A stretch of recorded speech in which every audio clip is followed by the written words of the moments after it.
শুধুমাত্র যারা গ্রামে থাকে তারাই এই জিনিসের স্বাদ বোঝে, শহরের মানুষের পক্ষে বুঝে ওঠা সম্ভব না।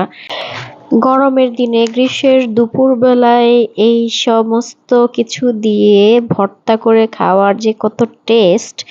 এখানে আছে হচ্ছে কাঁচা কলা, কাঁচা আম, এর সাথে দেওয়া হবে লোভনীয় টক তেঁতুল আর কাঁচা মরিচ, লবণ, এই সব কিছু দিয়ে বানানো হবে। তো প্রথমে আম আর কাঁচা কলাগুলোকে গ্রেট করে নেওয়া হয়েছে, তারপর এটার সাথে তেঁতুল মিক্সড করতে হবে আর কাঁচা মরিচ, লবণ এগুলো দিয়ে মাখিয়ে নিলেই হয়ে যাবে কাঁচা কলা, কাঁচা আম আর তেঁতুলের ভর্তা। এই গরমের দুপুরবেলায় এই ভর্তা কি যে টেস্ট!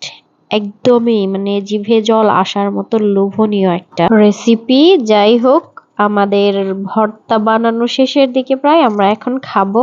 আর এটা শুধু যে স্বাদের তা না, কাঁচা কলা, কাঁচা আমের গুণাগুণ সম্পর্কে নতুন করে বলার কিছুই নেই, সবাই জানি আমরা। কাঁচা কলায় প্রচুর আয়রন আর তেঁতুল আর কাঁচা আমের মধ্যে প্রচুর পরিমাণে ভিটামিন সি, এবং আয়রনের সাথে ভিটামিন সি একসাথে মিক্সড করে খেলে এটার কার্যকারিতা আরো অনেক গুণ বেড়ে যায়। তো কার কার জিভে জল এসে গেছে আমাদের এই রেসিপি দেখে?